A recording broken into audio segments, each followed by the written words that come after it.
اسی طرح ایک حوالہ میں دوں گی فرانس فینن کا، جن کی کتاب ہے بلیک اسکن وائٹ ماسک، اور انہوں نے یہ کتاب جو ہے وہ 1960 کے قریب شائع ہوئی تھی، اور اس میں انہوں نے سیاہ فام اقوام کا جو کلچر کا جو صلاحیت تھی، دوسرے غلام اقوام میں جو صلاحیت تھی، اس کے اثرات کو انہوں نے نہ صرف یہ کہ ڈھونڈا بلکہ اس کی فلسفیانہ تعبیر کی، اور یہی وہ کوالٹی ہے جس کو ایک عام آدمی تلاش نہیں کر سکتا اور نہ ہی اس کی کوئی توجیہ کر سکتا۔ شکریہ۔ ابھی میں اس مضمون کو لکھ رہی ہوں، مکمل۔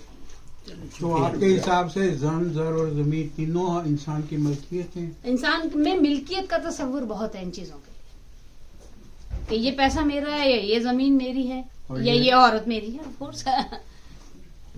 اور یہ جانوروں تک میں ہے، جانوروں میں جب لڑائیاں ہوتی ہیں تو مادہ کے لیے جو لڑائی ہوتی ہے وہ اسی وجہ سے ہوتی ہے، تو یہ پیٹرن آپ ہر جگہ دیکھ سکتے ہیں۔ اس سے اختلاف کیا جا سکتا ہے، لیکن یہ ایک ایسا تصور تھا جس پہ اس سے پہلے کسی نے بات نہیں کی، اس کو یقیناً چیلنج کر سکتے ہیں، لیکن یہ چیزیں اس وقت کے حساب سے بہت نئی تھی۔ تو بس بہت شکریہ، میں ابھی اسی مضمون کو لکھ رہی ہوں۔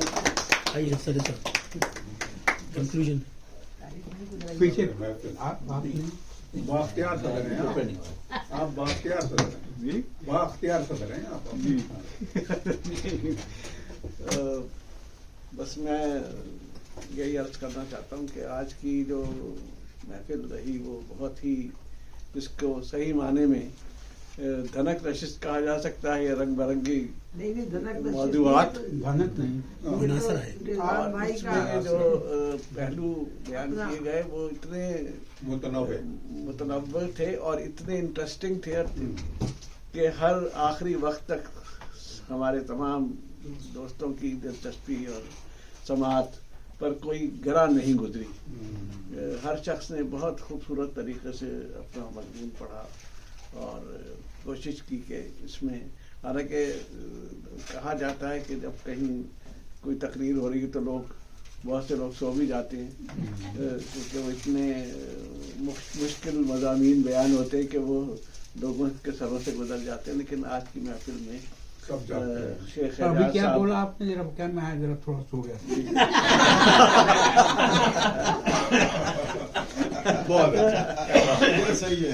سب سے پہلے ہمارے شیخ اعجاز صاحب نے بہت دلچسپ طریقے سے اپنا واقعہ بیان کیا۔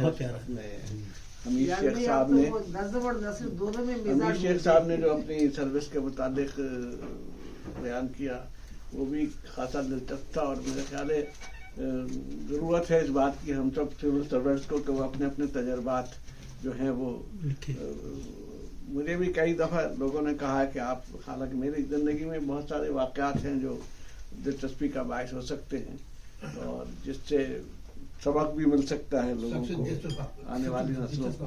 جی سب سے دلچسپ واقعہ جی ضرورت ہے اس چیز کی، سب سے دلچسپ واقعہ وہ بتائیے گا۔ میں انشاءاللہ لکھنا شروع کروں گا تو ضرور، اب کیونکہ ٹائم کافی ہو گیا، اگر میں بیان کرنا شروع کر دوں تو بہت طویل وقت ہو جائے گا۔ انشاءاللہ کسی اور نشست میں ہم یہ ایک واقعہ تو بیان کیجئے، بہت سارے مت کیجیے جی، ایک واقعہ تو بیان کر دیجیے۔